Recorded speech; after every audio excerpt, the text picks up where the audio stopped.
अच्छे अच्छे महलों में भी एक दिन कबूतर अपना घोंसला बना लेते हैं। सेठ घनश्याम दास के 2 पुत्रों में जायदाद और जमीन का बंटवारा चल रहा था और एक 4 बेड रूम के घर को लेकर विवाद गहराता जा रहा था। एक दिन दोनों भाई मरने मारने पर उतारू हो चले तो पिताजी बहुत जोर से हंसे।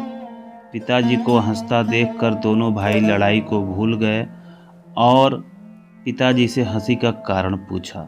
पिताजी ने कहा, इस छोटे से जमीन के टुकड़े के लिए इतना लड़ रहे हो, छोड़ो इसे, आओ मेरे साथ एक अनमोल खजाना दिखाता हूँ मैं तुम्हें।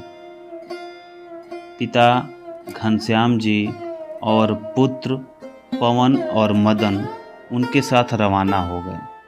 पिताजी ने कहा, देखो यदि तुम आपस में लड़े तो फिर मैं तुम्हें उस खजाने तक नहीं लेकर जाऊंगा और बीच रास्ते से ही लौटकर आ जाऊंगा।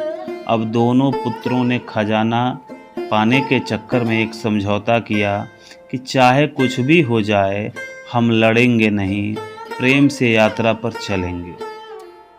गांव जाने के लिए एक बस मिली पर सीट 2 की मिली और वो थे 3। अब पिताजी के साथ थोड़ी देर पवन बैठे तो थोड़ी देर मदन बैठे। ऐसे चलते चलते लगभग 10 घंटे का सफ़र तय किया, तब गांव आया।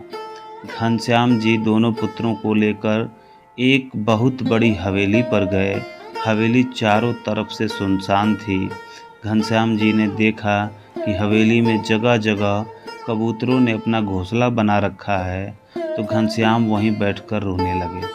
पुत्रों ने पूछा, क्या हुआ पिताजी, आप क्यों रो रहे हैं? रोते हुए उस वृद्ध व्यक्ति ने कहा, जरा ध्यान से देखो इस घर को, जरा याद करो वो बचपन जो तुमने यहाँ बिताया था। तुम्हें याद है बच्चों, इसी हवेली के लिए मैंने अपने बड़े भाई से बहुत लड़ाई की थी। ये हवेली तो मुझे मिल गई पर मैंने उस भाई को हमेशा के लिए खो दिया, क्योंकि वो दूर देश में जाकर बस गया और फिर वक्त बदला। एक दिन हमें भी यह हवेली छोड़कर जाना पड़ा। अच्छा तुम ये बताओ बेटा कि जिस सीट पर हम बैठकर आए थे, क्या वो बस की सीट हमें मिल गई? और यदि मिल भी जाती तो क्या वो सीट हमेशा हमेशा के लिए हमारी हो जाती? मतलब कि उस सीट पर हमारे सिवा कोई और नहीं बैठ सकता? दोनों पुत्रों ने एक साथ कहा, ऐसा कैसे हो सकता है? बस की यात्रा तो चलती रहती है और उस सीट पर सवारियां बदलती रहती हैं। पहले हम बैठे थे, आज कोई और बैठा होगा और पता नहीं कल कोई और बैठेगा। और वैसे भी उस सीट में क्या धरा है जो थोड़ी सी देर के लिए हमारी है? पिताजी पहले हंसे और फिर आंखों में आंसू भरकर बोले, देखो यही मैं तुम्हें समझा रहा हूँ कि जो थोड़ी देर के लिए तुम्हारा है, तुमसे पहले उसका मालिक कोई और था, फिर थोड़ी देर के लिए तुम हो और थोड़ी देर बाद कोई और हो जाएगा। बस बेटा एक बात ध्यान रखना कि इस थोड़ी सी देर के लिए कहीं तुम अपने अनमोल रिश्तों की आहुति न दे देना। यदि पैसों का प्रलोभन आए तो इस हवेली की इस स्थिति को देख लेना कि अच्छे अच्छे महलों में भी एक दिन कबूतर अपना घोंसला बना लेते हैं। बेटा मुझे यही कहना था कि बस की उस सीट को याद कर लेना जिसकी रोज़ सवारियां बदलती रहती हैं। उस सीट के खातिर अनमोल रिश्तों की आहुति मत देना। जिस तरह से बस की यात्रा में तालमेल बिठाया था, बस वैसे ही जीवन की यात्रा में भी तालमेल बिठाते रहना।